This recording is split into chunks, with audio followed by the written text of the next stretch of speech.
मंत्रोच्चाराला सुरुवात झालेली आहे। खरं तर काळाराम मंदिराचा थोडासा इतिहास जाणून घेतला तर प्रभू श्रीराम यांनी वनवासादरम्यान ज्या ठिकाणी मुक्काम केला ते हे काळाराम मंदिर आहे असं मानलं जातं आणि याच ठिकाणी हे मंदिर बांधलं गेलेलं आहे। सरदार रंगराव ओढेकर यांनी 87-82 मध्ये जुन्या लाकडी मंदिराच्या जागेवरती खरं तर मजबूत बांधकाम करून हे भव्य मंदिर उभारलं असंही बोललं जातं आणि असं सांगितलं जातं की या काळाराम मंदिराला खरं बांधण्यासाठी 2000 कारागीर तब्बल 12 वर्ष राबत होते। पश्चिम भारतातील प्रभू श्रीराम मंदिरांच्या सुंदर मंदिरांपैकी नाशिकमधलं हे एक काळाराम मंदिर हे मानलं जातं। 245 फूट लांब आणि 145 फूट रुंद असं हा संपूर्ण मंदिर परिसर आहे। 17 फूट उंच दगडाची भिंत सुद्धा इथे उभारण्यात आलेली आहे आणि या मंदिराला चारही बाजूंनी मोकळा असा सभा मंडप आहे। या मंदिरामध्ये प्रभू श्रीराम, सीतामयी आणि लक्ष्मण यांच्या 2 फूट उंचीच्या काळ्या पाषाणाच्या मूर्ती सुद्धा आहेत आणि चैत्र महिन्यामध्ये आपण जसं नाशिकमध्ये रामनवमी ही उत्साहात साजरी केली जाते तर या काळाराम मंदिरामध्ये मोठ्या संख्येने यावेळी सगळेजण गर्दी सुद्धा करत असतात। प्रभू श्रीराम, लक्ष्मण आणि सीतामय्या यांची काळ्या पाषाणातली मूर्ती इथे आहे आणि म्हणूनच या मंदिराला काळाराम मंदिर म्हणून सर्वत्र ओळखलं जातं। आणि आता सध्या आपण थेट दृश्य पाहतोय साम टीव्ही वरती नाशिकच्याच काळाराम मंदिराचे। या काळाराम मंदिरामध्ये आता पंतप्रधान नरेंद्र मोदी हे पोहोचलेले आहेत। त्यांचा हा नाशिक दौऱ्यातला तिसरा आणि महत्त्वाचा टप्पा मानला जातो। जवळपास 23 मिनिटांचा हा टप्पा असणार आहे। इथे आता रामरक्षा स्तोत्राचं पठण करणार आहे, याशिवाय भावार्थ रामायण सुद्धा पंतप्रधान नरेंद्र मोदी हे वाचणार आहेत। प्रभू श्रीराम यांची षोडोपचार पूजा सुद्धा पंतप्रधान नरेंद्र मोदी यांच्या हस्ते होणार आहे। नाशिकच्या या काळाराम मंदिराचं आणि अयोध्येतील प्रभू श्रीराम यांचं जे आता मंदिर आहे ज्याचं लोकार्पण सोहळा आता 22 जानेवारीला पंतप्रधान नरेंद्र मोदी यांच्या हस्ते होणार आहे। खूप जवळचा असा संबंध साधला जातो कारण नाशिकच्या या काळाराम मंदिरामध्ये ज्या पद्धतीनं षोडोपचार पद्धतीनं पूजा प्रभू श्रीराम यांची केली जाते त्याच पद्धतीनं तशीच षोडोपचार पूजा ही अयोध्येमध्ये केली जाणार असल्याची माहिती सुद्धा पुजाऱ्यांनी दिली होती। साम टीव्हीवर आम्ही तुम्हाला बातमी सुद्धा दाखवली होती आणि हीच आता नाशिकमधनं थेट दृश्य आपण पाहतोय। काळाराम मंदिरात सध्या पंतप्रधान नरेंद्र मोदी आहेत, त्यांच्यासोबत उपमुख्यमंत्री देवेंद्र फडणवीस आणि अजित पवार आहेत। याशिवाय मुख्यमंत्री एकनाथ शिंदे सुद्धा पंतप्रधान नरेंद्र मोदी यांच्यासोबत या काळाराम मंदिरामध्ये अगदी थोड्याच वेळामध्ये हा मोदी यांचा तिसरा जो टप्पा आहे तोही संपणार आहे आणि त्यानंतर नाशिक दौऱ्यातला सगळ्यात महत्त्वाचा आणि मोठा टप्पा म्हणजे राष्ट्रीय युवा महोत्सवासाठी आता पंतप्रधान नरेंद्र मोदी हळूहळू तपोवन मैदानाकडे मार्गस्थ करणार आहेत। सध्याची आपण थेट दृश्य पाहतोय। काळाराम मंदिर सुंदर फुलांनी सजवण्यात आलेलं आहे। पोलिसांचा चोख असा बंदोबस्त सुद्धा ठेवण्यात आलेला आहे। पण अशा चोख बंदोबस्तामध्ये सुद्धा मोदी यांची एक झलक पाहण्यासाठी मंदिराच्या बाहेर मात्र मोठ्या संख्येनं नाशिककर जमलेले आहेत।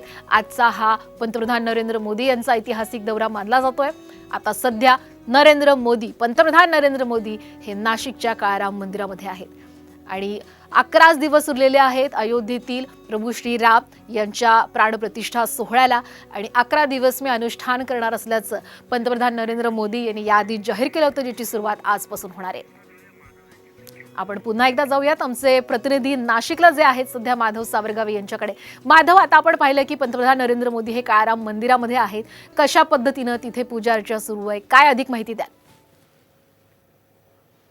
नरेंद्र मोदी हे पंचवटीवरून थेट काळाराम मंदिरात आता पोहोचलेले आहेत आणि आज मंदिरामध्ये तयारी करण्यात आली आहे की तू आता संपूर्ण इतिहास सांगितला त्यानुसार रामाचं हे पवित्र ठिकाण आहे आणि तिथं माथा टेकून डोकं टेकून पुढच्या कार्याची सुरुवात जसे बरेच जण करतात तीच सुरुवात आता बहुधा नरेंद्र मोदी करतायत। आता मंदिरामध्ये हा मंत्रोच्चार आणि त्याचबरोबर पूजा आणि मंत्रपठण हे 3 गोष्टी इथं होणार आहेत आणि त्यानंतर इथून पुढे पंतप्रधान नरेंद्र मोदी हे जातील।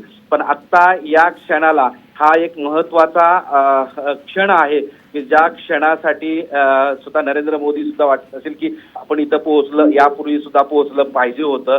कारण 22 जानेवारीला राम मंदिराचे कार्यक्रम करत असताना किंवा राम मंदिराचा सोहळा करताना तत्पूर्वी नाशिकमध्ये येणं आणि रामाने जिथं अनेक काळ आपला इथं घातलेला आहे त्या पवित्र भूमीवर डोकं टेकवणं हे पवित्र काम आहे जसं म्हणतात तेच इथं दिसतं आहे। आणि म्हणून पंचवटीच्या रामकुंडावर डोकं टेकवल्यानंतर तिथं गोदामाईची दर्शन घेतल्यानंतर आता थेट पूजेला सुरुवात झालेली आहे।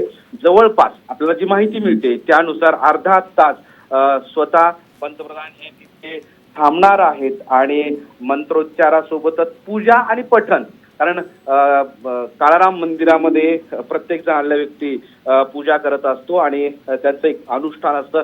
अनुष्ठान तिथून सुरुवात करत असतात. अनुष्ठानामध्ये अनेक जण तिथं अभिषेक करत असतात आणि म्हणून तिथे अभिषेक, पूजा, पठण या सगळ्या गोष्टी होणार आहेत आणि त्यासाठी नाशिक मधल्या या सगळ्या पंचक्रोशीतली जे महत्वाचे पुजारी आहेत, जे महंत आहेत, ते दाखल झालेले आहेत आणि त्यांच्या मंत्रोच्चारानं हे पूजा पठण होत आहे आणि त्यामध्ये स्वतः नरेंद्र मोदी बसले आहेत. आता काही वेळापूर्वीच इथं नाशिकमध्ये आल्यानंतर त्यांना पारंपरिक पद्धतीनं त्यांचा सत्कार करण्यात आला, त्यांना फेटा घालण्यात आला आणि तेच पारंपरिक वेशभूषा करून मंदिरात नरेंद्र मोदी पोहोचलेले आहेत.